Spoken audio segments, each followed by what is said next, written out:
नाज़रीन, Donald Trump साहब की जीत के आने के बाद इस चीज़ के इम्कानात वाज़े हो गए थे और लोगों ने उम्मीदें बांधना शुरू कर दी थी कि यूक्रेन की जंग अब ख़त्म होने जा रही है।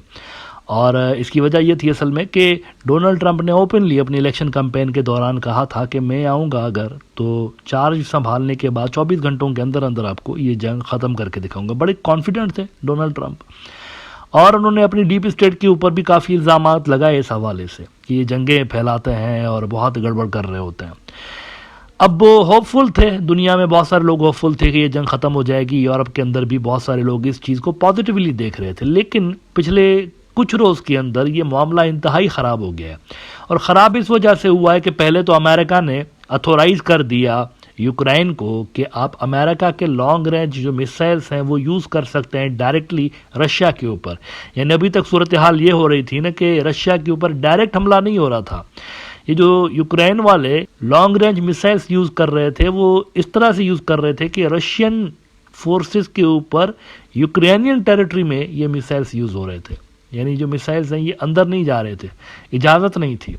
इसकी इजाज़त इसलिए अमेरिका ने नहीं दी थी कि उनको लग रहा था कि इससे America versus Russia direct conflict create हो सकती है। तो उन्होंने जब ये इजाज़त दे दी कि आप डायरेक्टली रशिया के ऊपर कर सकते हैं इसका इस्तेमाल, तो यूक्रेनियंस ने किया भी और उन्होंने असलहे के डिपो को वहाँ पर हिट करने की कोशिश की। पिछले दिनों उन्होंने कोई 6 मिसाइल्स मारे हैं रशिया के ऊपर। लेकिन अब ये हुआ है कि एक और बहुत बड़े यूरोपियन कंट्री ने इजाज़त दे दी है यूक्रेन को कि हमारे भी जो मिसाइल्स हैं वो भी इस्तेमाल कर सकते हैं आप रशिया के अगेंस्ट रशियन टेरिटरी पे। और ये मुल्क है फ्रांस। फ्रांस ने कहा है कि कोई हमारी रेड लाइन नहीं है, जितने मिसाइल्स चाहें ये इस्तेमाल कर सकते हैं, फ्रांस के मिसाइल्स इस्तेमाल कर सकते हैं, इनको कोई नहीं रोकेगा। There is no red line. BBC ने रिपोर्ट किया है कि no red lines in Ukraine support, French foreign minister tells BBC. अब इससे जंग के बढ़ने का खतरा है, इतना ज़्यादा ये खतरा बढ़ सकता है कि आलमी जंग की तरफ भी मामला जो है वो जा सकते हैं। अच्छा, उधर से डोनाल्ड ट्रंप चीख रहा है कि ज़ेलेंस्की और प्यूरिन एक जगह पर बैठें और इस जंग को ख़त्म करें। वो वहाँ से चीख रहा है कि ये मेरे आने से पहले डेलिबरेटली हमारी जो डीप स्टेट है वो वर्ल्ड वार क्रिएट करने जा रही है ताकि मैं इसको रोक ना पाऊँ। वहाँ से ये इल्ज़ामात लग रहे हैं। लेकिन यहाँ से पुतिन ने कहा है कि हमें यह राइट है कि हमारे ऊपर जिस भी मुल्क के हथियार इस्तेमाल होंगे हम उनको डायरेक्टली स्ट्राइक करें। उन्होंने भी खतरनाक धमकी दे दी है। फ्रांस 24 ने रिपोर्ट किया है कि Putin says Moscow has right to hit states whose weapons Ukraine uses to strike Russia. Russian President Vladimir Putin said in a televised message Thursday that Moscow has a right to strike the military targets of countries who have supplied weapons to Ukraine to hit Russia. Putin's statement came after Russia launched a new intermediate range missile at the Ukrainian city of Dnipro in response to Kyiv's long range missile attack earlier this week. तो वहां से इनको ये धमकियां दी जा रही हैं कि हमारे ऊपर जो भी हथियार, जिस भी मुल्क का हथियार हमारे ऊपर गिरेगा तो हम उस मुल्क को स्ट्राइक करेंगे, यूक्रेन को नहीं, उस मुल्क को स्ट्राइक करेंगे। यूक्रेन पे तो मतलब ये हमले कर ही रहे हैं ना, उधर भी वो कह रहे हैं कि हम उस मुल्क के ऊपर भी करेंगे जिसके हथियार हमारे ऊपर इस्तेमाल होंगे। इसके अलावा न्यूक्लियर की थ्रेट दे चुके हैं, वो भी जहन में रखिएगा। न्यूक्लियर डॉक्ट्राइन इन्होंने तब्दील की हुई है और तब्दील करके इन्होंने ये एलिमेंट उसके अंदर डाल दिया है कि अगर हमारे ऊपर किसी नॉन न्यूक्लियर मुल्क ने हमला किया अगर इस तरह के लीथल मिसाइल्स से, तो हम उसके ऊपर न्यूक्लियर स्ट्राइक कर सकते हैं। और इसके अलावा उन्होंने ये भी कहा है कि न्यूक्लियर मुल्क अगर किसी नॉन न्यूक्लियर स्टेट के ज़रिए हमारे ऊपर हमलावर हो सकता है तो वो भी लेजिटिमेट टारगेट है। इशारा जाहिर सी बात है अमेरिका की तरफ था।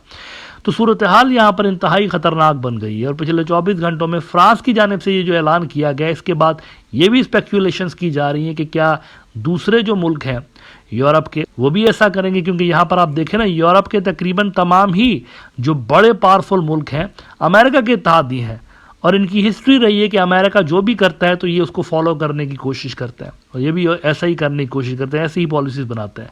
अमेरिका ने जो पॉलिसी लॉन्ग रेंज मिसाइल्स के हवाले से अडॉप्ट की, कुछ ही दिनों के बाद फ्रांस हमें करता हुआ नजर आ रहा है, और फ्रांस की पॉलिसीज करीब करीब होती हैं जर्मनी की पॉलिसीज से। तो देखना ये कि जर्मनी और बरतानिया ये मुल्क किस तरह का यहाँ पर किस तरह की पॉलिसी अडॉप्ट करते हैं, that will be very interesting to see. लेकिन सर्टेनली इससे जो टेंशन लेवल ऑलरेडी इतना ज़्यादा हाई है रीजन के अंदर, वो मजीद बढ़ेगा।